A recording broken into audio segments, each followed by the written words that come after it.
Good morning, everybody. How are you? Fine, sir. We are competing here after a long time. And you have already know that as per a contingent that you have know your tentative exam date, isn't it? Yes, sir. Which date?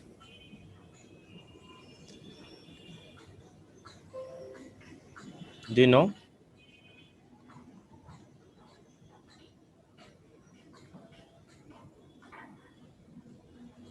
Hello?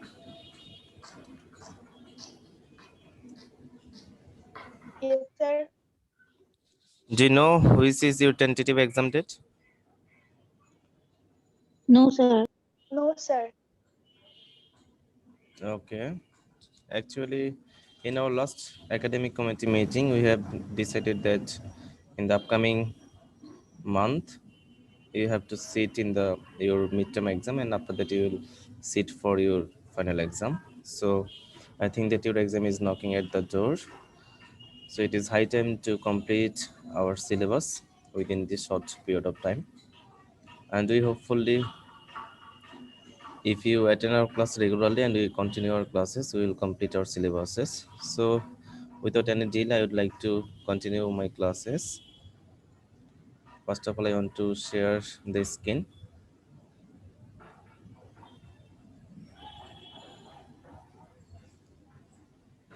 In our last classes, we have discussed about the portion B of Unit 1 about the conditional and conditional sentences and special uses of some relative pronoun like though, although, in spite of, despite of, isn't it, dear students? Yes, sir. Yes, sir. Okay, so today is the class. We discuss about the portion C, D, and E of Unit 1, which is about the cleft sentences, post modifiers, and free modifiers, complements, and concords. So first of all, I'd like to invite all of you. Do you have any idea regarding these topics, or you have learned something about these topics?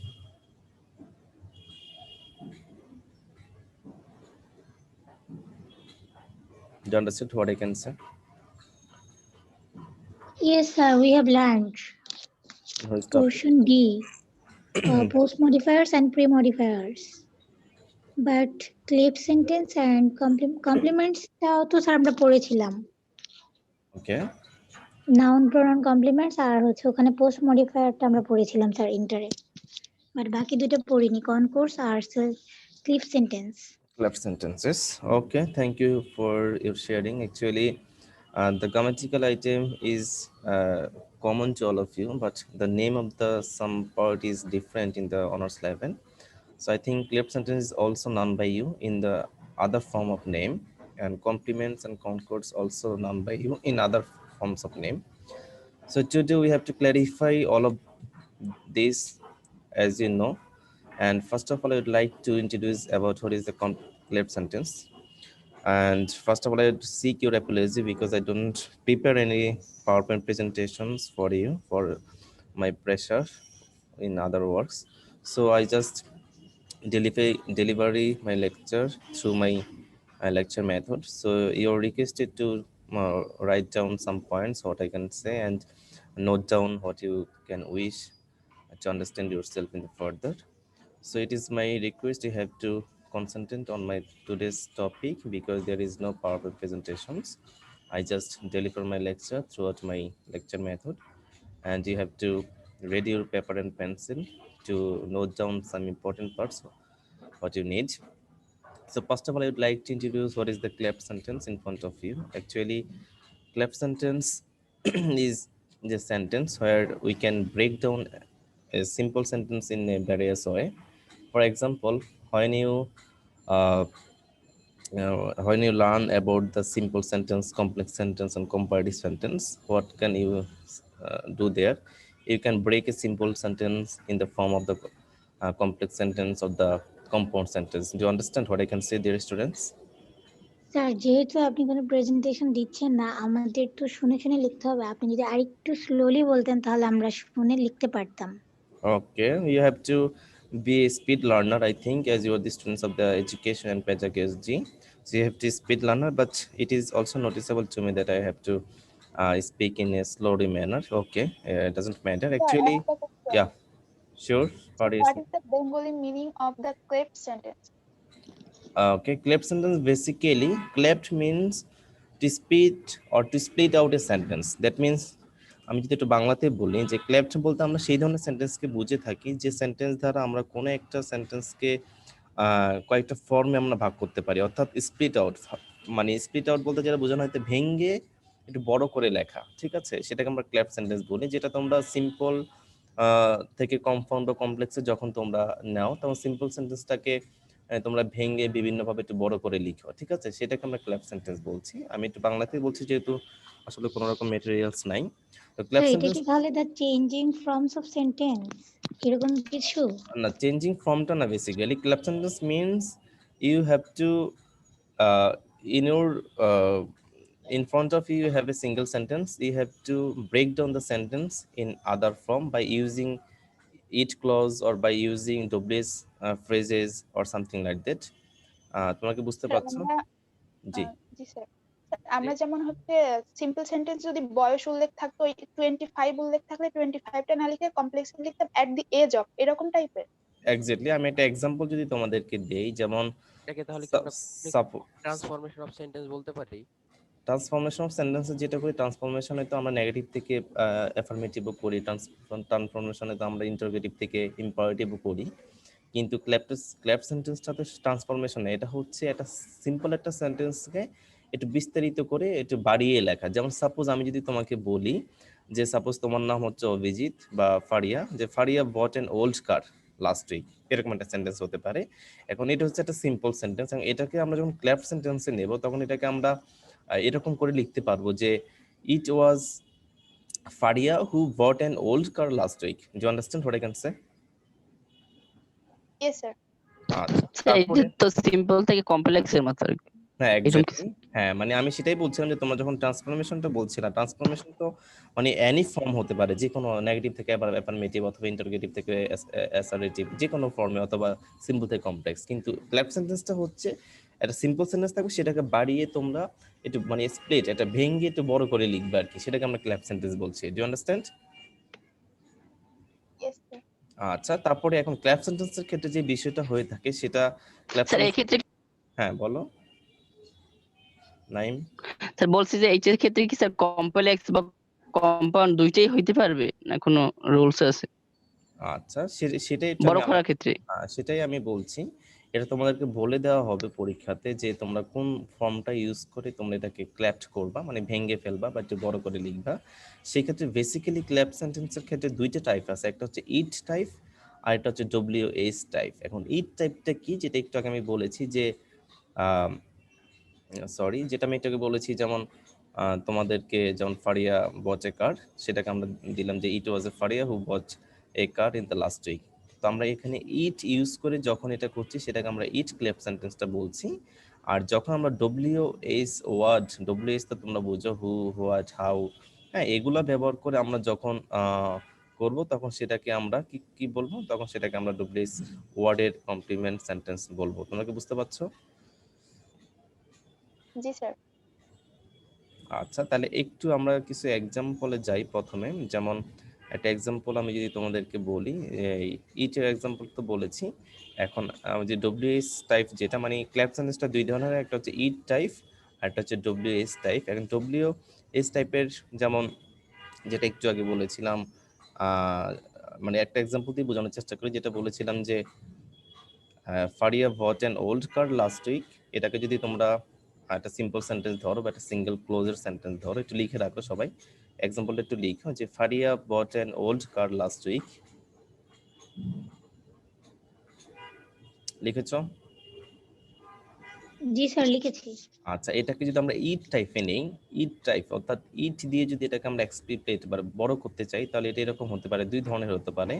এক নম্বরটা লিখো যে it was an old car, it was an old car জি sir. that Faria bought last week.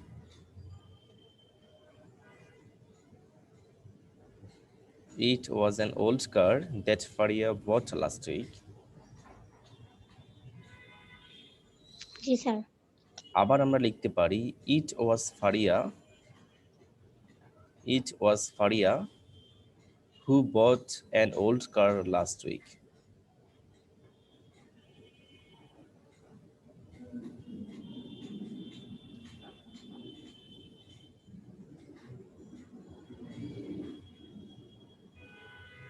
G sir. ঠিক আছে, তারপরে আমরা আরেকটা ফর্মে, এখন এটা তো আমাদের গেল ইট দিয়ে, এখন ডব্লিউ এস টাইপ দিয়ে যদি আমরা এটাকে ক্লেপ করতে চাই তাহলে স্যার এভাবে লিখতে, ইটেরই কি দুইটা ফর্ম দিয়ে লেখা যায়? হ্যাঁ দুইটা, মানে এটা তুমি আরো আরেকটা ভাবে লিখতে পারো, যেমন it was last week that Faria bought an old car, এটাও লিখো। এটা ব্যাখ্যা একটু পরে আসতেছে, এক্সাম্পলটা লিখো যে it was last week that Faria bought an old car.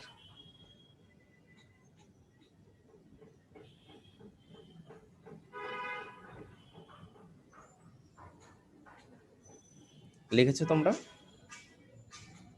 Sir it was last sir. Week that Faria bought a কার।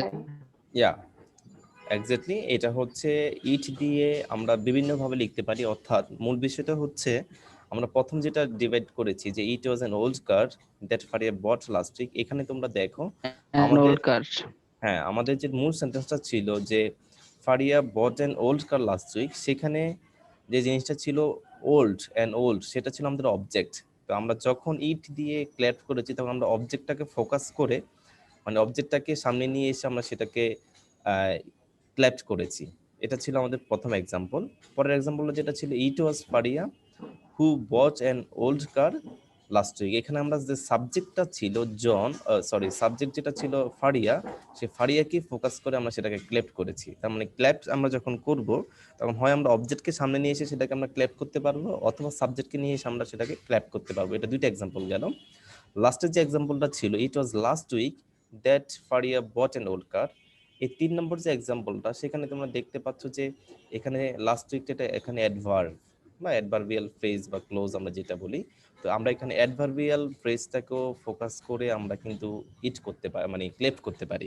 তো সুতরাং বেসিক্যালি তোমাদের জন্য সহজ যেটা হবে সেটা হচ্ছে তোমরা হয় সাবজেক্টটাকে ফোকাস করে তোমরা সেটাকে ভেঙে, মিনিংটাকে এক রেখে ভেঙে তোমরা ক্লেপ করতে পারবা, অথবা অবজেক্টটাকে ফোকাস করে ধরে সেটাকে রেখে করতে পারবা। আর অ্যাডভার্বিয়াল যেটা বা যে ধরনের কমপ্লিমেন্ট থাকবে সেটাকে নিয়ে করতে গেলে অনেক সময় ভুল হয়ে যাওয়ার সম্ভাবনা থাকে, সুতরাং সেটা তোমরা স্কিপ করলেও পারবা। কিন্তু তোমরা যেটাই করো না কেন তোমাদের সেন্টেন্সের মিনিংটা যাতে ঠিক থাকে এবং সেন্টেন্স দুইটাকে যখন করছো ফর্ম যাতে ভুল যাতে না হয়, বিষয়টাকে বুঝতে পারছো তোমরা? জি স্যার বুঝতে পারছি। আচ্ছা, তাহলে এখন আমরা আমাদের মূল যে সেন্টেন্সটা আছে সেটাকে রেখে যদি আমরা ডব্লিউএইচ টাইপের ক্লেপ করতে যাই, তাহলে এখন একটা ডব্লিউএইচ টাইপে আমরা কিভাবে করব? হ্যাঁ ঠিক আছে, জি স্যার। তাহলে আমাদের মূল সেন্টেন্সটা ছিল Faria bought an old car last week, সেটাকে যদি আমরা ডব্লিউএস টাইপ দিয়ে করতে চাই তাহলে প্রথমত আমরা এইভাবে করতে পারি যে what Faria bought last week was an old car.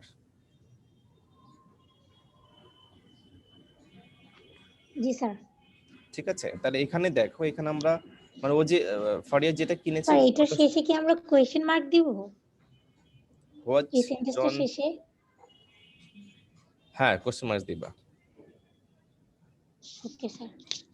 Sir এইটাতে কি কোশ্চেন মার্ক হবে? মানে এখানে তো মানে তো আসছে যে ফারিয়া যেটা লাস্ট উইকে কিনেছিল সেটা হচ্ছে একটা ওল্ড কার। হ্যাঁ এটা হচ্ছে প্যাসিভ ইয়েতে হয়েছে, এটা ইয়ে হবে না, কোশ্চেন হবে না, এটা এমনি ফুল স্টপ হবে। জি স্যার আমি এই জন্যই জিজ্ঞেস করেছিলাম যে কোয়েশ্চেন হবে কিনা। ফুল স্টপ হবে। জি স্যার।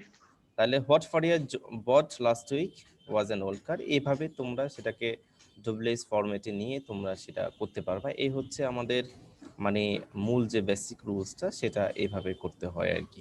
তো তোমাদের স্যার ওয়ার্ড টাইপ দিয়ে যখন করতেছি তখনও তো ফারিয়াকে ইন্ডিকেট করলাম, মানে এটা হচ্ছে সাবজেক্টকে ফোকাস করেই তো করলাম তাই না? হ্যাঁ সাবজেক্টটাকে ফোকাস করে করছো, আর তোমরা ইচ্ছা জি করলে স্যার। অবজেক্টটাকে যদি ফোকাস করে করতে চাও সেটা করবা, কিন্তু মূল বিষয়টা হচ্ছে তোমাদের মানে যাতে সাবজেক্টের সেন্টেন্সের ফর্মটা যাতে ঠিক থাকে আর মিনিংটা যাতে অক্ষুণ্ণ থাকে, এই দুইটা জিনিসকে তোমরা ফোকাস করে করবা। তো আচ্ছা স্যার। এই হচ্ছে আমাদের যেটা আমরা আলোচনা করছি যে ক্ল্যাপ সেন্টেন্স সম্পর্কে আমাদের যে মূল আইডিয়াটা সেটা আমরা দেখেছি, অর্থাৎ একটা সিঙ্গেল সেন্টেন্স থাকবে, সেটাকে আমরা একটু ভেঙে চুরে বড় করে লিখবো এবং সেক্ষেত্রে আমরা ইচ টাইপটা ইউজ করতে পারি অথবা ডব্লিউএস টাইপটা ইউজ করতে পারি। এই হচ্ছে কথা, সহজে আমি বুঝিয়ে দিচ্ছি যেহেতু আমাদের অনেক কিছু শেষ করতে হবে, তোমাদের সিলেবাসটা সবচেয়ে পিছিয়ে আছে অন্যান্য কোর্সের স্যার তুলনায়। আমাদের বলেছিল, আজকে বলেছে সুমাইয়া মিস যে আমাদের নাকি সেকেন্ড সেমিস্টারের ইন কোর্স গুলো আগে হবে, তারপরে ফার্স্ট সেমিস্টার হবে। এক্স্যাক্টলি, আমি তো সেটাই বলছি যে তোমাদের মার্চের স্যার শুরু থেকে ফার্স্ট উইকে হতে পারে। ফার্স্ট উইকে হওয়ার সম্ভাবনা খুবই বেশি, হয়ে যাবে। আমরা এটা ডিটারমাইন, কারণ তোমরা পিছিয়ে যাচ্ছ অনেক। স্যার আমাদের অন্যান্য সেমিস্টারের ক্লাস প্রায় শেষ কোর্স গুলো, চাইলে আপনি পরে আমাদের ক্লাস নিতে পারবেন হ্যাঁ, এক্সট্রা তোমাদের করে। আমি টানা ক্লাস নিব। আমারও জি স্যার। আমার এই সেমিস্টারে 8টা কোর্স, 8টা কোর্সের ভিতরে 3টা কোর্স শেষ করেছি, 5টা কোর্সের ক্লাসে আমার টানা নিতে হবে। আর তোমাদেরটা সবচেয়ে পিছিয়ে আছে, তোমাদের ইউনিট 1টাই শেষ করতে পারি নাই, তো এই জন্য এটা নিয়ে আমার হেডেকটা বেশি আছে। স্যার এটা তো অনেক কঠিন এই সেমিস্টারটা আমাদের। হ্যাঁ, এই সাবজেক্টটা আসলে একটু অনেক বেশি আর কি, মানে অনেক সিলেবাসটা বড়। তো আমরা আসলে ক্লেফট সেন্টেন্স নিয়ে আলোচনা করেছি, এখন আমরা যেটা নিয়ে আলোচনা করব সেটা হচ্ছে কমপ্লিমেন্টস এন্ড কনকর্ডস। পোস্ট মডিফাইটা যেহেতু সিম্পল একটা বিষয়, এই আলোচনাটা আমরা স্যার একটু আমার পরে একটা যাব। কথা ছিল। হ্যাঁ, কে? স্যার এখানে ফারিয়া, পারিয়ে বলো। স্যার এখানে আমরা যেহেতু হট দিয়ে করছি, যদি আমরা হু দিয়ে করি তাহলে কি আমরা লিখতে পারি যে হচ্ছে Faria who bought an old car in last week? আবার একটু বলো। Faria who bought an old car in last week. এটা তো মিনিং হচ্ছে, তোমার যে মূল সেন্টেন্সটা ছিল তার সাথে মিনিংটা কিছু ল্যাপস আছে মনে হচ্ছে না? আচ্ছা, এই জন্য জিজ্ঞেস করলাম যদি আমরা হু দিয়ে করতে যাই তাহলে কি হবে? এখন সবগুলা যে তাহলে এটা It ওই was যে, Faria who bought a old car last week. হ্যাঁ, ইট ওয়াজ ফারিয়া দিলে তখন তো ইটে পড়ে যাচ্ছে, ঠিক আছে। It পড়ে যাচ্ছে আবার who আসতেছে, হুম কিন্তু হুম স্যার সেন্টেন্সটা এইভাবে হলেই সুন্দর হয়। It was Faria who bought a old car hmm. last week. হ্যাঁ, কিন্তু তুমি যেটা ওটা দিয়ে যদি শুরু করো, ইট দিয়ে শুরু করো, সেটা ইট টাইপে পড়ে যাবে। আর যদি ডব্লিউএস দিয়ে শুরু করো সেটা ডব্লিউএস টাইপে পড়ে যাবে। এখন তোমাদের কোশ্চেনই থাকবে যে কোন টাইপে তোমাকে চেঞ্জ করতে হবে, ইট টাইপ। স্যার এটা কি তাহলে হোম দিয়ে করা যায়? যেমন home Faria bought an old car last week. তাও তো মিনিং হচ্ছে না। তাহলে স্যার এটা শুধু ওয়ার্ড দিয়ে করা যায়, আর কিছুতে যায় না, মিনিং মিলে না। মিনিং, হ্যাঁ, মিনিং মিলে না দেখি না, আমি আর যেটা এক্সাম্পল তোমাদেরকে বলতাম আর কি। জি স্যার, তাহলে এটা শুধু এইটা দিয়ে যাচ্ছে। হ্যাঁ, স্যার এইটা তো কোনো অবস্থায় অ্যাসার্টিভের ব্যতিক্রম হইতে পারবে না, তাই তো? হ্যাঁ হ্যাঁ, অ্যাসার্টিভে রাখতে হবে এক্স্যাক্টলি।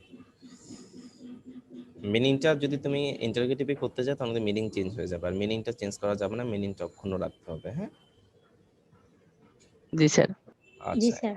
এখন আমরা চলে যাই কমপ্লিমেন্টস। হ্যাঁ, কমপ্লিমেন্টস বিষয়টা তো তোমরা সবাই বুঝো যে কমপ্লিমেন্ট ইন জেনারেলি কোনো কিছুটাকে বিশেষায়িত করার জন্য ব্যবহার করা হয়ে থাকে, এবং যেখানে আমরা দেখি যে বিভিন্ন ধরনের কমপ্লিমেন্ট হতে পারে, বেসিক্যালি অ্যাডজেক্টিভ কমপ্লিমেন্ট হয় বা প্রিপোজিশনাল নাউন কমপ্লিমেন্টস কমপ্লিমেন্ট হতে পারে।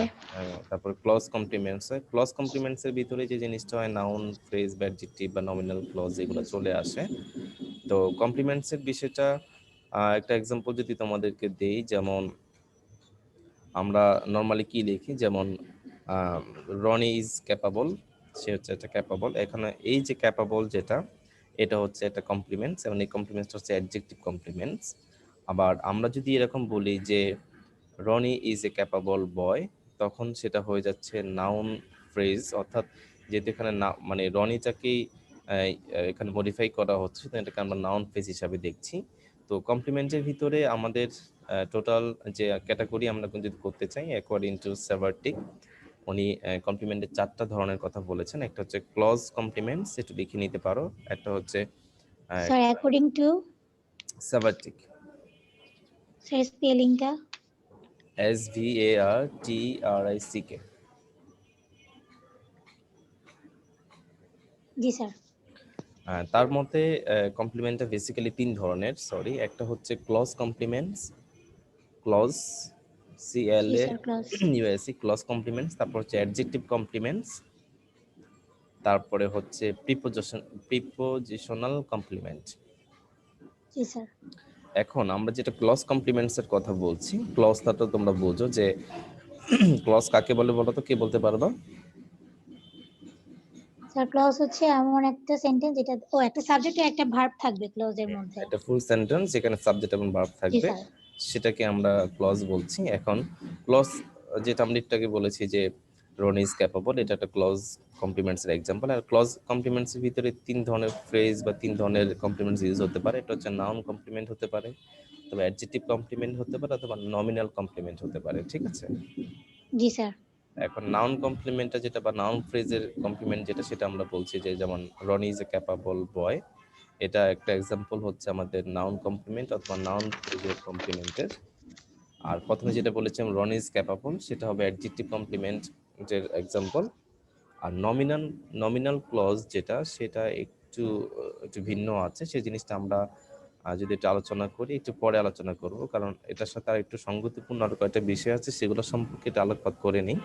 তো 2 নম্বর যে আমরা যে কমপ্লিমেন্টের কথা বলছিলাম, অ্যাডজেক্টিভ কমপ্লিমেন্টস এর যে বিষয়টা আমাদের এখানে চলে আসে, অর্থাৎ যেটা সাবারটি বলতে চেয়েছিলেন যে অ্যাডজেক্টিভ কমপ্লিমেন্টস এর ভিতরে এরকম হতে পারে, যেমন একটা এক্সাম্পল যদি দেই তোমাদেরকে, যে শি উইল বি গ্ল্যাড। এখানে সে মানে সে খুশি হতে পারে এই বিষয়ে, কারণ সে উইল বি গ্ল্যাড এটা একটা অ্যাডজেক্টিভ কমপ্লিমেন্ট হতে পারে। আবার এটাকে যদি আমি একটা এক্সটেন্ড যদি করি কোনো ক্লজ দিয়ে বা কোনো ইনফিনিটিভ দিয়ে অথবা প্রিপোজিশনাল ফ্রেজ দিয়ে, সেটাকে করা যেতে পারে এরকম যে she will be glad that you are coming, যে তুমি এসছো এই জন্যই সে খুশি হয়েছে, আনন্দিত হয়েছে।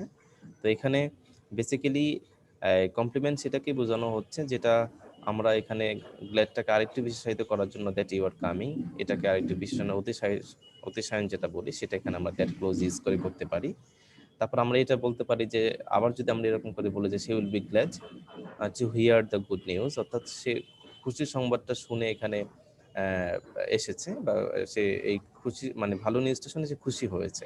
তো এখানে যে আমরা বলছি she will be glad to hear the good news, তো এখানে যে টু হিয়ার, এটা তো আমরা জানি যে ইনফিনিটিভ, ইনফিনিটিভ ইউজ করে আমরা কমপ্লিমেন্টটাকে বাড়াতে পারি, বিশেষণে অতিশায়ন করতে পারি। আবার দ্যাট ক্লোজ যেটা আমরা আগে বলেছি, সেটা ব্যবহার করে আমরা বিশেষণে অতিশায়ন করতে পারি। তারপরে এরকম যদি আমরা আবার বলি যে she will be glad of your success, হ্যাঁ, বা তোমার সাফল্যে সে আনন্দিত হয়েছে। তাহলে এই যে আমরা অফ ইউর সাকসেস দিচ্ছি এখানে, প্রিপোজিশন দিয়ে। হ্যাঁ, প্রিপোজিশনাল একটা ফ্রেজ আর কি। তো এইভাবে আমরা অ্যাডজেক্টিভ কমপ্লিমেন্টটাকে আমরা এইভাবে ব্যবহার করতে পারি। তো যেটাই তোমরা করো মিনিংটা ঠিক রেখে করবা। আর এর উপরে কিছু ম্যাটেরিয়ালস আমি তোমাদেরকে একটা বই সাজেস্ট করে দেবো, একটা বই তোমাদের আপলোড দিয়ে দেবো গ্রুপে, সেখান থেকে একটু দেখে নিও। তারপর যে প্রিপোজিশনাল এখন যে কমপ্লিমেন্টসটা আমরা বলছি, প্রিপোজিশনাল কমপ্লিমেন্টসটা তো আমাদের কয়েকটা কথাতে চলে আসছে, সেখানে আমরা বিভিন্ন ধরনের প্রিপোজিশনাল ব্যবহার করে যে কমপ্লিমেন্টটা ব্যবহার করি। হ্যাঁ, যেমন আমরা যদি বলি যে দে আর্গু বা দে আর গুড অ্যাবাউট, হ্যাঁ, সেই বিষয়ে তারা এই বিষয়ে আর্গু করছে অ্যাবাউট, শুধু এটুকু দিয়ে আমরা একটা কমপ্লিমেন্ট রাখতে পারি। আবার এটা যদি আমরা এক্সটেন্ড করতে চাই যে they are good about the change, তার এই পরিবর্তনের বিষয়ে আগ্রহ করছে, অথবা they are good about changing their agreement, হ্যাঁ, তারা চুক্তিটাকে বা তাদের যে ডিড ছিল সেটা চেঞ্জ করার জন্য আর্গু করছে। তো এইভাবে বিভিন্নভাবে প্রিপোজিশনটা ইউজ করতে পারি। তো তোমরা শুধু এটা মনে রাখবা যে প্রিপোজিশন কমপ্লিমেন্টসের ভার্বের পরেই একটা প্রিপোজিশন চলে আসবে, এবং সেটাকেই তোমরা প্রিপোজিশনাল কমপ্লিমেন্ট হিসেবে আইডেন্টিফাই করবা। আর অ্যাডজেক্টিভের কমপ্লিমেন্টের ভিতরে অবশ্যই ভার্বের পরে তোমাদের অ্যাডজেক্টিভটা আসবে। এগুলো হচ্ছে মানে যদি তোমাদেরকে আইডেন্টিফাই করতে দেয় যে কোনটা অ্যাডজেক্টিভ কমপ্লিমেন্ট বা কোনটা প্রিপোজিশনাল কমপ্লিমেন্ট, তখন তোমরা এই জিনিসগুলো দেখে সেটাকে আইডেন্টিফাই করার চেষ্টা করবে আর কি। তোমরা কি বুঝতে পারছো? জি স্যার। আচ্ছা, এটা সহজে যে বিষয়গুলো আসলে তোমাদের আগের ধারণা আছে, এই জন্য আর কি আমি একটু ডিটেলসে যাচ্ছি না, একটু লাইনে থাকো, আমার একটা কল আসছে, 1 মিনিট একটু কলে এনগেজ হচ্ছে। হ্যাঁ, ওয়ালাইকুম আসসালাম, কে? আচ্ছা, আমি একটু ক্লাসে আছি, একটু কাইন্ডলি যদি আধা ঘন্টা পরে ফোন দিতেন। ওকে। হ্যালো স্টুডেন্ট, তোমরা কি শুনতে পাচ্ছ? জি স্যার। স্যার তাহলে অ্যাডজেক্টিভ কমপ্লিমেন্টে হচ্ছে ভার্বের পরে অ্যাডজেক্টিভ আসবে, আর প্রিপোজিশনাল কমপ্লিমেন্টে ভার্বের পরে প্রিপোজিশন দিয়ে শুরু করতে হবে। আর এই দুইটার বাইরে যেটা, সেটাকে তোমরা ক্লজ কমপ্লিমেন্টে পালিয়ে দিতে পারবা। এটা হচ্ছে সহজে তোমাদের বোঝানোর জন্য আর কি বললাম। তো এখন আসো যে কনকর্ডস নিয়ে যদি এটা আলোচনা করি, কনকর্ডসটা খুবই ইম্পর্টেন্ট, এটার উপর থেকে অনেক কোশ্চেন থাকে। এখন কনকর্ডটা শুনে আসলে তোমাদের মনে হতে পারে যে আসলে কনকর্ড জিনিসটা কি। তো কনকর্ড আলোচনা করা হয়েছে স্যার। হ্যাঁ, কোনটা? Sir nominal complements. আচ্ছা, নমিনাল কমপ্লিমেন্টসের কথা মনে রাখছো। আচ্ছা, থ্যাংক ইউ। নমিনাল কমপ্লিমেন্টসটা একটু টাফ, এই জন্য এটা আমি স্কিপ করতে চাচ্ছিলাম। আর তোমরা যদি শিখতে চাও সেটা আমি তোমাদেরকে শেয়ার করছি। নমিনাল ক্লোজের ভিতরে যে জিনিসটা আছে, আচ্ছা একটা মিনিট, একটা এক্সাম্পল একটু রেডি করে নেই তোমাদের জন্য।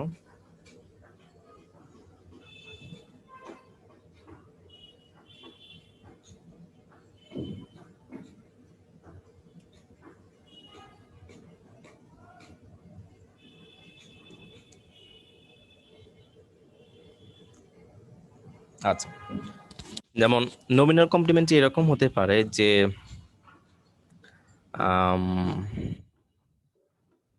Funny jokes make man happy. ঠিক আছে, তো এই ধরনের, যেমন এই এক্সাম্পল যদি আমরা বলি যে funny jokes make man happy, এখানে তোমরা দেখো যে বিষয়টা এখানে আমরা দেখতে পাচ্ছি যে ম্যানের পরে যে হ্যাপিটা চলে আসছে, হ্যাঁ, সেই হ্যাপিটাকে আমরা নমিনাল বলছি। অর্থাৎ নমিনালের বাংলাটা কি হতে পারে? একজ্যাক্ট বাংলাটা কি এটুকু বলতে পারবা?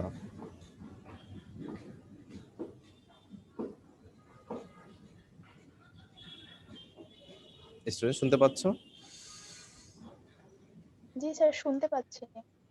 আচ্ছা, নমিনাল বিষয়টা হচ্ছে বেসিক্যালি মানে বাংলাতে মনে হয় সম্ভবত মানে কারণ নামকে ইন্ডিকেট করে বা কোনো একটা প্রজাতিকে ইন্ডিকেট করে করা হয়। তাহলে সুতরাং এক্সাম্পলটা তোমাদের সহজে বোঝানো যায় এরকম দিয়ে যে ফানি জোকস। আচ্ছা, আমার আরেকটা কল আসছে, সরি, একটু রিসিভ করি। হ্যাঁ, বাইজিৎ সুমন, কেমন আছো? হ্যাঁ হ্যাঁ, আমি একটু ক্লাসে আছি, আমি ক্লাসটা শেষ করে ফোন দিচ্ছি তোমাকে। কি ইম্পর্টেন্ট কিছু? ওকে। স্যার নাম সম্বোধনীয় আর কি, কাউকে নাম ধরে সম্বোধন করা হ্যাঁ হ্যাঁ, এরকম কিছু। এক্স্যাক্টলি। সম্বোধন যেটা আমরা বাংলায় বলি এরকম। হ্যাঁ, নাম সম্বন্ধে নিয়ে সেটাই বলছিলাম যে নাম মাত্র। তো এখন কাউকে নামের পরে যেই ধরনের কমপ্লিমেন্টসটা ইউজ করা হয় সেটাকে আমরা নমিনাল ক্লোজ বা নমিনাল কমপ্লিমেন্ট বলতে পারি। যেমন আমরা সাপোজ বাংলা সিনেমায় যদি আমরা দেখি যে কিছু কিছু আছে, যেমন দিলদার। হ্যাঁ, দিলদার যে জোকার যে ক্যারেক্টারটা, তাকে দেখলে আমাদের মনে হয় জোকার, বা টেলিসামাদ। হ্যাঁ, তাদেরকে দেখলে মানে তাদের নাম বলার সাথে সাথে আমাদের একটা কমপ্লিমেন্টস চোখে চলে আসে। হ্যাঁ, বা তাহসানকে যদি আমরা দেখি, খুবই ভদ্র নরম একটা আইকনিক ছেলে মনে হয়। তো তার প্রত্যেকটা মানে ক্যারেক্টারের সাথে এক একটা মানে একটা কমপ্লিমেন্ট চলে আসে আমাদের। তো এই যে কমপ্লিমেন্টটা, সেই কমপ্লিমেন্টটাকে আমরা নমিনাল কমপ্লিমেন্ট বলছি, যেটা মানুষের নামের পরে ইউজ হয়। তো যে এক্সাম্পলটা আমি একটু বলার চেষ্টা করছিলাম যে funny jokes make man happy না দিয়ে যদি এরকম দেওয়া হচ্ছে ফানি জোকস মেক তোমাদের কারো হচ্ছে বায়োজিৎ হ্যাপি, বা ফানি জোকস মেক মিষ্টি হ্যাপি। তো একটা নামের পরে যে কমপ্লিমেন্টটা চলে আসে সেটাকে আমরা নমিনাল বলছি। তোমরা কি বুঝতে পারছো? স্টুডেন্ট, তোমরা শুনতে পাচ্ছ? আমার একটা কল আসছে, এই জন্য একটু ফোনটা কেটে যাচ্ছে আর কি। হ্যাঁ বায়োজিৎ, হ্যাঁ হ্যাঁ হ্যাঁ হ্যাঁ, বলো বলো। মানে হ্যাঁ, ম্যাডাম তো আজকে যায়নি। হুম।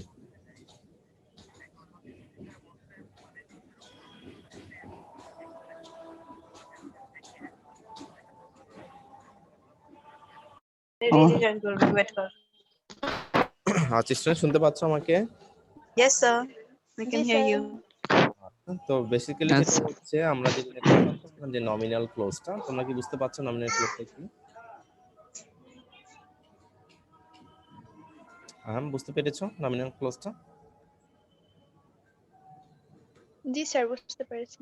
অর্থাৎ কোন Sir, একটা basically sir nominal clause works like noun, right? Yeah, Okay, thank you. Actually not noun, basically নাউনের পরে আমরা যদি কোনো একটা কমপ্লিমেন্ট ইউজ করে থাকি বা কোনো একটা বিশেষণ ইউজ করে থাকি, সেটাকে আমরা নমিনাল ক্লোজ বলতে পারি। অনেক সময় এটাকে আমরা এরকম বলে থাকি, এই যে যেটা বলছিলাম যে যদি দিলদারের কথা আসে বা তাহসানের কথা আসে, তার নামের সাথে আমাদের কমপ্লিমেন্ট আছে একটা ভদ্র ছেলে, হ্যাঁ, বা আইকনিক একটা ক্যারেক্টার। তো এরকম আমরা যখন বলছি যে কোন একটা নামের পরে আমাদের যে অ্যাডজেক্টিভটা আসবে, হ্যাঁ, বা কোন একটা বিশেষণ আসবে, সেটাকে আমরা নমিনাল বলছি। যেমন যে এক্সাম্পলটা বললাম, আর কিছু এক্সাম্পল হতে পারে, যেমন উম, আম, আর এক কথায় হচ্ছে আমরা কারণ নামের উপর ডিপেন্ড করে যদি তাকে বিশেষায়িত করি সেটা হচ্ছে নমিনাল। হ্যাঁ, নমিনাল। মানে তোমরা এক্সাম্পলটা কিভাবে চিনবা? সাপোজ অভিজিৎ স্যার এরকম কি হতে পারে হ্যাঁ যে বলো। Mister Abhijit who is a teacher বা এরকম কিছু? মানে এটা তো ফানি টাইপের হবে তাই না? হু ইজ এ কমেডিয়ান এরকম করে যদি বলি। হ্যাঁ হ্যাঁ, তাহলে এরকম যদি হয়, অভিজিৎ কমেডিয়ান, ঠিক আছে, হ্যাঁ, এই কমেডিয়ান জিনিসটাই হবে আমাদের মানে এই নমিনাল নমিনাল কমপ্লিমেন্টস। কমপ্লিমেন্ট। হ্যাঁ, মানে এটা চেনার উপায়টা হচ্ছে ওই নামটা, নাউন যে থাকবে তার নাউনের ইমিডিয়েট পরেই ওই ওয়ার্ডটা থাকবে, তাহলে তোমরা বুঝতে পারবে যে এটা নমিনাল আর কি, ঠিক আছে। আচ্ছা, স্যার তাহলে আমরা কমেডিয়ানটাই হচ্ছে নমিনিয়ান স্যার কমপ্লিমেন্ট। আমরা টিভিতে যে প্রোগ্রামগুলো দেখি ওটাতে বলে যে এবার চিত্রনায়ক হিসেবে যে নমিনেশন পেয়েছে অথবা খলনায়ক হিসেবে যে নমিনেশন পেয়েছে, এক্ষেত্রে স্যার তার কাজের উপর ডিপেন্ড করে তার নামটাকে নমিনেট করা, এমন কিছু হুম স্যার হুম ওইটার হুম সাথে হুম তুলনা করা যায়? হ্যাঁ হ্যাঁ, সেটাকে আমরা এইভাবে জাজ করতে পারি। অর্থাৎ তোমরা সেন্টেন্সে সেটাকে ইভ্যালুয়েশন করতে যাবা, দেখবা যে ওই নাউনের পরেই ওই রকম একটা কমপ্লিমেন্ট থাকবে, যেটা ধরে তোমরা সেটাকে নমিনাল কমপ্লিমেন্ট হিসাবে আইডেন্টিফাই করতে পারবা, ঠিক আছে। Clear is it? Sir I have a question, তাহলে হচ্ছে যে what is the difference between noun complement?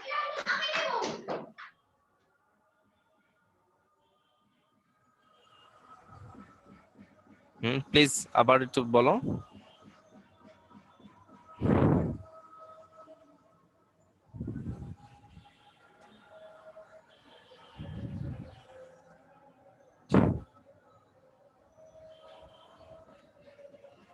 Hello,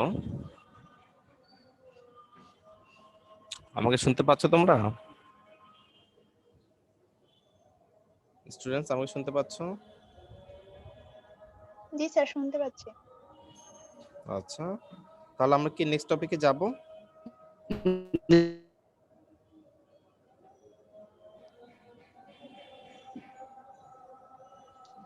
sir sorry sir, actually I have a question, সেটা হচ্ছে যে তাহলে what is the difference between noun complement and nominal complements? আচ্ছা, noun complement বলতে তো আসলে আমি কোনো কমপ্লিমেন্ট তোমাদেরকে এখানে বলিনি, বলছি noun phrasal complement, clause complements এর আন্ডারে একটা ছিল নাউন ফ্রেজাল। সেখানে বলেছিলাম যে রন ইজ এ ক্যাপাবল বয়, আচ্ছা স্যার, ঠিক আছে স্যার। ঠিক আছে। জি নমিনাল স্যার। কমপ্লিমেন্ট আর নাউন কমপ্লিমেন্টের মধ্যে বেসিক্যালি পার্থক্যটা কি একটু বলবেন? নাউন কমপ্লিমেন্ট বলতে কোনো কমপ্লিমেন্ট নেই, নমিনাল কমপ্লিমেন্ট যেটা সেটা নাউন কমপ্লিমেন্ট, কিন্তু আমি যেটা প্রথমে বলেছিলাম সেটা ছিল নাউন ফ্রেজাল কমপ্লিমেন্ট, ঠিক আছে।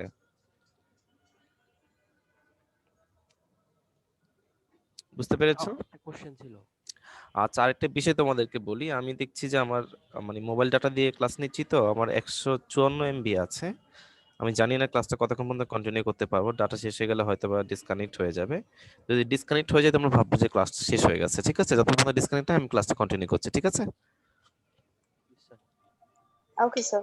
আচ্ছা, তো আমরা একটু শর্টকাটে আমাদের এই টপিকটা দেখে আজকে শেষ করতে পারি কিনা। তো আমরা যে বিষয়টা নিয়ে এখানে আলোকপাত করবো সেটা হচ্ছে আমাদের কনকর্ডস এর বিষয়টা একটু আলোচনা করতে গেলে তোমাদেরকে একটু বলে নিচ্ছি। কনকর্ড আসলে শুনলে একটু নতুন টার্ম, কিন্তু কনকর্ডটাকে বেসিক্যালি আমরা সাবজেক্ট ভার্ব যে এগ্রিমেন্টটা বলি সেটাকে আমরা কনকর্ড বলছি। তোমরা কি বুঝতে পারছো? আমরা যে ইংলিশে যে সাবজেক্ট ভার্ব যে এগ্রিমেন্টটা পড়েছি সেটাকে আমরা ইংলিশে মানে অনার্স লেভেলে এসে সেটাকেই কনকর্ড বলছি। আর কনকর্ডের ইটসেলফ মিনিংটা হচ্ছে এগ্রিমেন্ট। তোমরা বুঝতে পারছো? অর্থাৎ, হ্যালো স্টুডেন্ট, শুনতে পাচ্ছ কি? জি স্যার। হ্যাঁ, শুনতে পাচ্ছি। অর্থাৎ কনকর্ডের জি স্যার। হ্যাঁ, কনকর্ডের মিনিংটা হচ্ছে এগ্রিমেন্ট, অর্থাৎ that means certain grammatical items agree with each other in terms of number and persons, isn't it? আমরা যখন যেমন নাম্বারের কথা যদি বলি, যেমন সিঙ্গুলার নাম্বার হলে আমাদের ভার্বের সাথে থার্ড পারসন হলে এস বাই এস যুক্ত হয়, সেটা যে আমরা যে ফর্মটা পড়ি সেটা আমরা নাম্বারটাকে অ্যাকর্ডিং টু দ্য নাম্বার আমরা আমাদের ভার্বটা চেঞ্জ হয়, সিঙ্গুলার বা প্লুরাল হয়, সেই জিনিসটা আমরা বলি। যেমন আমরা যদি বলি হি নো বললে ভুল হবে, হি নোজ বলতে হবে, বা শি নোজ। অথবা আমরা যদি দে নো বলি তাহলে দে নোজ বলা যাবে না। তারপরে আমরা যদি বলি হি ওয়াজ, তাহলে হি ওয়াজ বলতে হবে অ্যাকর্ডিং টু দা এখানে নাম্বার অফ সাবজেক্ট। আবার যদি বলি দে ওয়াজ তাহলে হবে না, তাহলে বলতে হবে দে ওয়ার। তো এই যে আমাদের যে নিয়মগুলো আমরা মেনে চলি সেটাকে আমরা কনকর্ড অফ দে নাম্বার, ওয়্যার। হ্যাঁ, আমরা সেটাকে নাম্বার অনুযায়ী করি। তো আমাদের কনকর্ড যেটা, কনকর্ডটা বেসিক্যালি সাবজেক্ট ভার্ব এগ্রিমেন্ট। আর কনকর্ডের দুইটা ধরন আছে, একটা হচ্ছে কনকর্ড অফ নাম্বার আর একটা হচ্ছে কনকর্ড অফ পার্সন। তোমরা কি বুঝতে পারছো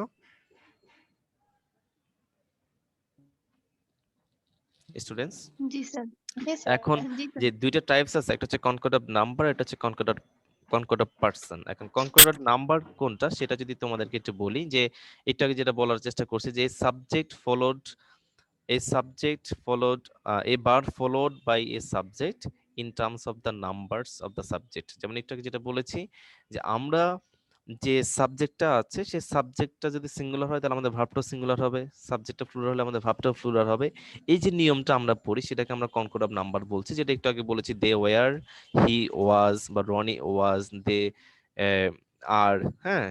তো এই ধরনের যে নিয়মগুলো সেগুলোকে আমরা কনকর্ড অফ নাম্বারের ভিতরে ফালাই। তোমরা বুঝতে পারছো? জি স্যার। হুম। এখন এখানে নাম্বার অফ কনকর্ডের ভিতরে আরেকটা বিষয় আছে, একটু তোমরা একটু লিখো, নশনাল কনকর্ড বলে, নশনাল কনকর্ড।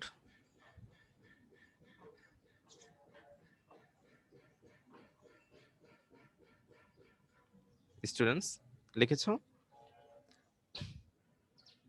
জি স্যার লিখেছি। হ্যাঁ, ন্যাশনাল কনকর্ডটা আমি একটু বিস্তারিত তোমাদেরকে বলছি। এটা হতে পারে, যেমন আমরা যখন গভর্নমেন্ট শব্দটা ইউজ করি, গভর্নমেন্টটা অনেক সময় আমরা সিঙ্গুলার হিসাবে কাউন্ট করতে পারি, অনেক সময় আমরা প্লুরাল হিসাবে করতে পারি।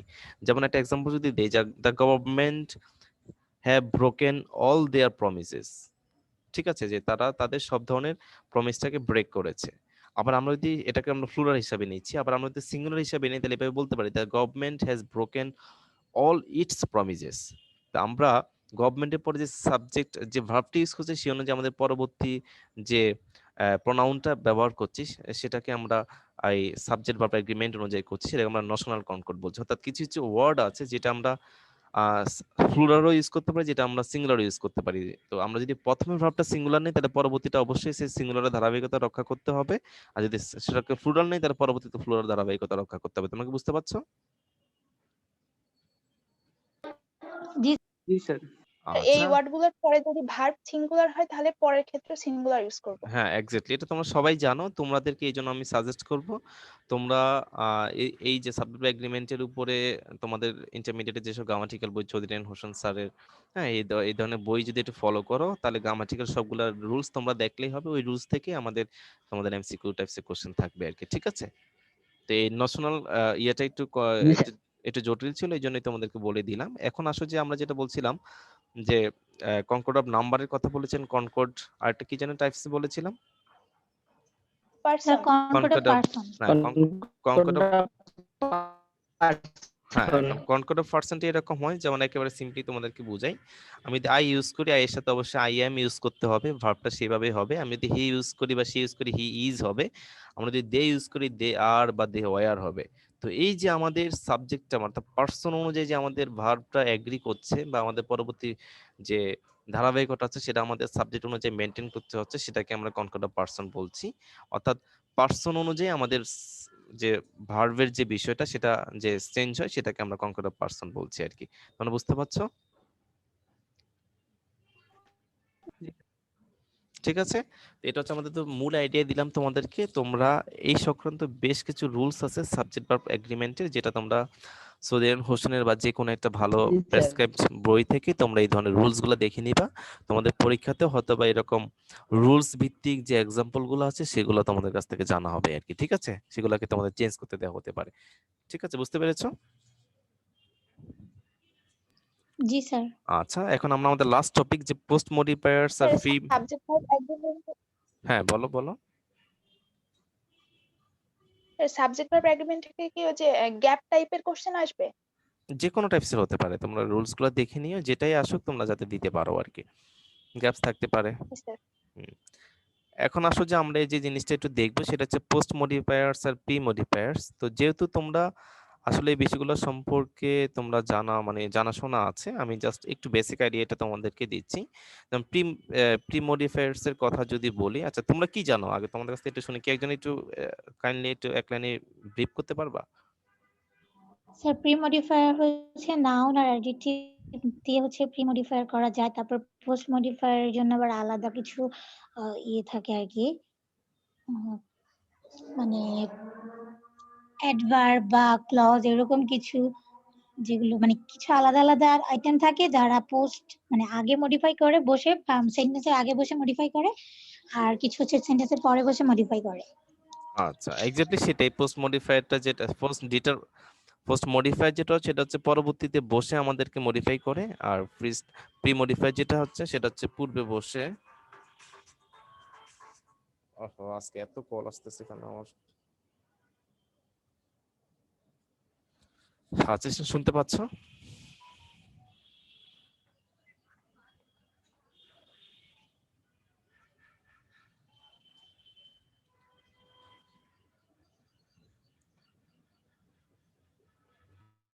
আমি বসে আছি। ফ্রেন্ডস, শুনতে পাচ্ছ আমাকে? বেশ কয়েকবার জি স্যার, ডিসকানেক্ট হয়ে শুনতে গেছে। পাচ্ছি। আজকে যেটা হচ্ছে আমার বেশ কিছু কল আসতেছে, বুঝলাম না, সকাল থেকে অনেকবার বিভিন্ন জায়গা থেকে কল আসতেছে, এই জন্য। তো আমরা একটু সংক্ষেপে আলোচনা করে দিচ্ছি, জানি না কতক্ষণ কন্টিনিউ করতে পারবো। পোস্ট মডিফায়ার্স আর প্রি মডিফায়ার্স এর কনসেপ্টটা এরকমই যে কি কোন একটা মডিফায়ার আগে বসে মডিফাই করে, কোনটা হচ্ছে পরে বসে মডিফাই করে। এখন আমাদের একটু জানতে হবে যে কোনটা কখন বসে, মডিফাইটা কিসের পরে বসে, কে বলতে পারবা? নাউনের পরে। নাউনের পরে। নাউনের পরে বসে। আচ্ছা, নাউনের পরে বসে, আর আগে বসলে কিসের আগে বসবে? অ্যাডজেক্টিভের আগে। অ্যাডজেক্টিভের আগে বসবে। আচ্ছা, গুড। একটা এক্সাম্পল কেউ একজন দাও তো, একটা এক্সাম্পল। মিষ্টি ইজ এ গুড গার্ল, এরকম হতে পারে। নিজে ঢোল নিজে পিটাচ্ছ কেন মিষ্টি তুমি? না স্যার, মানে আমি নাম খুঁজে পাচ্ছিলাম না, তাই ভাবলাম আমার নামটাই বলে দেওয়ার পরে একটা সহজ অ্যাডজেক্টিভ খুঁজতে গিয়ে গুডটা চলে আসছে আর কি, মানে ইনস্ট্যান্ট যেটা মাথায় আসছে স্যার, হ্যাঁ, ঢোল। আমরা এত চুপ থাকতে থাকতে নাম পাচ্ছি। ব্যাডও তো আসতে পারতো। না স্যার, আগলিও হতে পারে, অনেক কিছু হতে পারে, অ্যাডজেক্টিভ তো অনেক রকমের হতে পারে। না, নিজের সম্পর্কে নিজে জাজমেন্ট থাকা ভালো। মানুষ যখন নিজেকে নিজে জি মূল্যায়ন স্যার, করতে নিজেকে নিজে শিখবে, প্রশংসা করা উচিত।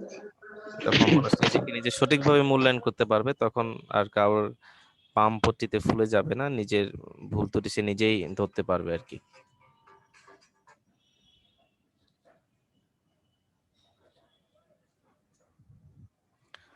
আচ্ছা, তো তাহলে কি পোস্ট মডিফাই প্রি মডিফাই নিয়ে তোমাদেরকে কোনো ব্রিফ করা কি আসলে দরকার আছে, নাকি তোমরা নিজেরাই পারবা? স্যার, এখান থেকে কি আমাদেরকে মডিফাই মানে মডিফায়ার আমরা না ইন্টার যেরকম করেছি আর কি মডিফাই ওরকম করতে হবে স্যার আপনি এক্সামে? আমাদেরকে একটু ডিরেকশন দেন, আমরা কোথা থেকে দেখবো আর কিভাবে কোশ্চেনটা হ্যাঁ, হতে পারে, তোমরা তাহলেই হবে অ্যাজ আশা ইউজুয়াল করি। যেটা ইন্টারমিডিয়েটে পড়ে আসছো সেই জিনিসগুলাই, কারণ এগুলো তো আসলে নতুন কিছু নাই। কিন্তু এখানে যে জিনিসটা, যেমন তোমরা তো জানো যে মডিফায়ার বসতে গেলে আমাদের কিছু ম্যানার মানে কিছু অর্ডার মেনটেন করতে হয় আর কি। যেমন সাপোজ আমরা যদি অ্যাডভার্বিয়াল কিছু ইউজ করি, সেখানে টিএমটি অর্থাৎ টাইম, ম্যানার, হ্যাঁ, আহ, এরকম কিছু টাইম, প্লেস, ম্যানার, হ্যাঁ, এই ধরনের মানে ধারাবাহিকতা মেনটেন করে আমাদেরকে মডিফাইটা করতে হয়। হ্যাঁ, তো এই ধরনের যে নর্মস গুলা বা রুলস গুলো আছে, এগুলাই তোমরা দেখে নিও, কারণ নতুন কিছু নাই এখানে। যেহেতু হায়ার অনার্স লেভেলে, গ্রাজুয়েশন লেভেলে, তোমরা আন্ডার গ্রাজুয়েশন লেভেলে তোমরা আছো, তোমাদের কাছ থেকে একটু মানে উন্নত মানের যে এক্সাম্পল গুলা যেগুলা, সেগুলো সিম্পল জিনিসটা একটু কম থাকবে আর কি। তো এই জন্য তোমরা একটু যদি প্র্যাকটিস করো, ইন্টারমিডিয়েট যে বিষয়গুলো আছে সেগুলো শুধু একটু মানে একটু যেগুলো একটু হায়ার লেভেলের, সেগুলো থেকে তোমাদের কোশ্চেন গুলো করা হবে। আর তোমাদেরকে একটা বই আমি সাজেস্ট করে দিচ্ছি এটার জন্য। তোমরা জাকির হোসেন নামে একটা স্যারের বই আছে, পড়েছো কিনা আমি জানি না, পড়েছো? না স্যার, আমাদের তো সেই ক্লাস 6 থেকে চৌধুরী হোসেনের ওনার বইটাই পড়ানো হয়। চৌধুরী হোসেন স্যারের বইটা চমৎকার, ওটাকে বেস ধরে পড়লেই হবে। শুধু মডিফায়ারের ভিতরে যেটা বলছিলাম যে যে যে টাইম, প্লেস, ম্যানার, হ্যাঁ, এই জিনিসগুলোর যে ধারাবাহিকতা সেটা মেনটেন করে পড়বা। তারপরে অ্যাপোজিটিভ ক্লজ যেটা ব্যবহার করা হয়, সেই ধরনের মডিফায়ার গুলো একটু দেখবা। এই এই দুই তিনটা একটু ফোকাস দিয়ে দেখবা, তাইলে হবে। অ্যাপোজিটিভটা তো জানো তোমরা, তাই না? স্যার অ্যাপোজিটিভ ক্লোজটা একটু দেখবা। তারপরে যেটা বলছিলাম যে clause of time, place, manner and reason, এটা একটু ইম্পর্টেন্ট। অর্থাৎ টাইমটা আগে হয়, তারপরে প্লেসটা দিতে হয়, তারপরে তার ধরনটা দিতে হয়। এই যে এটা ধারাবাহিকতা, সেটা সেভাবে দেওয়ার চেষ্টা করবা। আর প্রি মডিফাইড, এটা হচ্ছে পোস্ট মডিফায়ারের ক্ষেত্রে। প্রি মডিফায়ারের ক্ষেত্রে তোমরা পার্টিসিপল বেসড যে প্রি মডিফায়ার গুলো আছে এগুলো একটু দেখার চেষ্টা করবা।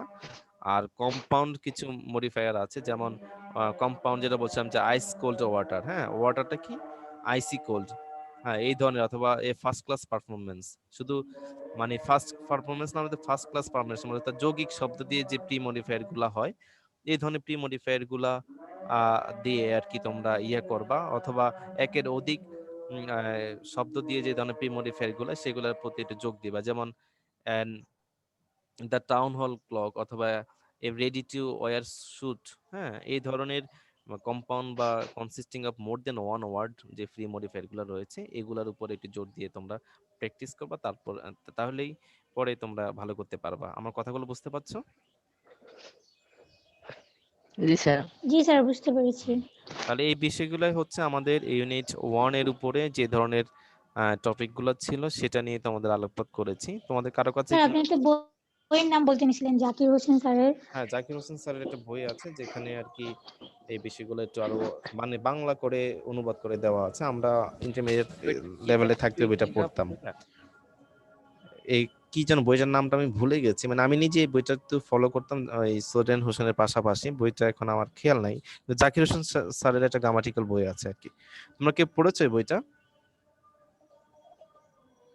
স্টুডেন্টস তোমরা কে পড়েছো? Sir a passage to English grammar, exactly হ্যাঁ, এই passage to English grammar exactly. No sir. আচ্ছা, কে বলেছো এটা? এই প্যাসেজটির নাম কি তোমার?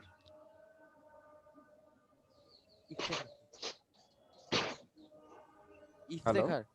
হ্যাঁ, ইফতেখার। তাহলে এই বইটা কি তোমার কাছে আছে? জি স্যার আছে। আচ্ছা, তাহলে এই এই এই টপিকসের উপরে এই টপিকসের জাস্ট এই পার্টটার উপরে তুমি একটু কয়েকটা ছবি তুলে সবাইকে গ্রুপে একটু শেয়ার করে দিও, ফেসবুক গ্রুপটা, ঠিক আছে? ঠিক আছে মডিফায়ার্স এর এই পার্টটা তুমি ছবি তুলে দিয়ে দিলে হয়তো সবাই হেল্প হবে। কেমন? যাদের বই নেই তারা ওই ছবিগুলো থেকে একটু আইডিয়া নিও। আর তোমরা চৌধুরী হোসেনের বইটা দেখলে এনাফ, ওখানে বেশ রুলস দেওয়া আছে ভালো ভালো, এইগুলো দেখলে হবে। তাহলে আমাদের ইউনিট 1টা আমরা শেষ করেছি। ইউনিট 1টা আসলেই অনেক বড় ছিল, অনেক কিছু ছিল, আর প্রথম দিক থেকে আমরা আসলে বেশি সময় নিয়ে নিয়েছিলাম সিম্পল বিষয়। এখন আমাদের ইউনিট 2 যেটা আছে, ইউনিট 2 এর উপরে তোমাদেরকে অ্যাসাইনমেন্ট আমি আগামী ক্লাসে দিব। আর ইউনিট 2 এর পরে যে জিনিসটা আছে ইউনিট 3, সেখানে আমাদের একটা নোবেল পড়তে হবে, ডায়মন্ড নেকলেস, তোমরা অলরেডি পড়েছো গাইডা প্রিন্টের। তারপরে নোবেল আছে The Old man and the C, এবং ড্রামা আছে দ্য টেম্পেস্ট। এই দুইটা জিনিস পড়তে আমাদের একটু সময় লাগবে, এটা হচ্ছে আমাদের ইউনিট 3 তে। এবং আমি এই জন্য তোমাদেরকে আগে থেকে এই ক্লাসে বলে নিচ্ছি, তোমরা যারা এই দুইটা বই কিনোনি, old man and the sea যারা বইটা কিনোনি বইটা কিনে নিও, এবং দ্য টেম্পেস্ট উইলিয়াম শেক্সপিয়ারের যে ড্রামাটা আছে এই ড্রামাটা তোমরা কিনে নিও। তোমরা বুঝতে পারছো? জি স্যার। তাহলে এই দুইটা তোমরা যদি কিনে নাও তাহলে আমরা আগামী ক্লাস থেকেই তোমাদের শুরুতেই অ্যাসাইনমেন্টটা দিয়ে দেব। অ্যাসাইনমেন্টটা দিয়ে দেওয়ার পরে তোমাদের এই ডায়মন্ড নেকলেসটা, old man and the C এবং টেম্পেস্ট, এই তিনটার যে কোনো একটার উপর আমি ধরতে পারি, সুতরাং সবাই যে অ্যাওয়ার্ড থাকবে এই বিষয়। আর হচ্ছে তোমাদের আগামী ক্লাসের শুরুতেই 10 মিনিট বা 15 মিনিট একটা কুইজ টেস্ট হবে ইউনিট 1 এর উপরে কম্পাইল করে, ঠিক আছে? বুঝতে পারছো? জি স্যার। আচ্ছা, তাহলে আজকে এখানে শেষ করতে চাচ্ছি। আগামী ক্লাসে দেখা হবে এবং তোমাদের জন্য বেশ কিছু টানা ক্লাস নিব, সেটা আমি স্যার একটু বলি। হুম। স্যার আমাদের ইউনিট 1 এর উপরে এখানে কোনো সমস্যা নাই বা সবই হবে, কিন্তু স্যার একটু যদি পুরো ইউনিটটা তো অনেক বড়, অনেকগুলো টপিক আপনি ভেঙে ভেঙে পড়িয়েছেন, যদি একটু সামারি করে দিতেন পুরো ইউনিটটা তাহলে অনেক ইজি হতো আর কি। ইউনিটের সামারি, কারণ সবাই সবকটা ক্লাস তো করতে পারে নাই, এই জন্য আর কি। আর রেকর্ডিং নিয়ে ওরকম রেকর্ডিং গুলো দেখে নিবা, আর আমি তোমাদেরকে স্লাইড দিয়ে দিয়েছি তোমাদেরকে। স্লাইড কি দিয়েছি? না স্যার। স্লাইড দিয়ে নাই তাই না? আচ্ছা, না তাহলে স্যার। তোমাদের স্লাইডটা আমি দিয়ে দেব। আমি এখনই তোমাদের স্লাইডটা দিয়ে দিচ্ছি এই ক্লাসের পরেই। তোমরা স্লাইডটা দেখে নিও, তাইলে সব সামারি পেয়ে যাবা, ঠিক আছে? জি স্যার, তাহলে ঠিক আছে। তো ঠিক আছে, তোমরা ভালো থেকো, আগামী ক্লাসে দেখা হবে। এবং কুইজ টেস্টটা যে হবে সবাইকে একটু ইনফর্ম করে দিও। যেহেতু আসিফ এখন ফ্রিল্যান্সিং নিয়ে ব্যস্ত, তো বেশি যোগাযোগ করছে না। তোমরা যারা আছো সিয়া তো মনে হয় তুমি না, সঞ্জিদা? জি স্যার। তাহলে তুমি এটা নোটিশ দিয়ে দাও গ্রুপে যে আগামী সপ্তাহে টেস্ট হবে সেটা এবং অ্যাসাইনমেন্ট দেওয়া হবে। আর এই যে বই দুইটা Old man and the C এবং শেক্সপিয়ারের যে দ্য টেম্পেস্ট, দুইটা বই যাতে সবাই কালেক্ট করে নেয়, ঠিক আছে? জি স্যার। আচ্ছা, তাহলে আজকের মতো এখানে শেষ করছি। আগামী ক্লাসে তোমাদের সাথে দেখা হবে। সে পর্যন্ত সবাই ভালো থেকো। আল্লাহ হাফেজ। আর আমি তোমাদের ইয়েটা এখনই দিয়ে দিচ্ছি, স্লাইডটা জি দিয়ে স্যার, দিচ্ছি। আপনিও ভালো বাই, আল্লাহ হাফেজ। জি স্যার। আসসালামু আলাইকুম স্যার। ওয়ালাইকুম আসসালাম।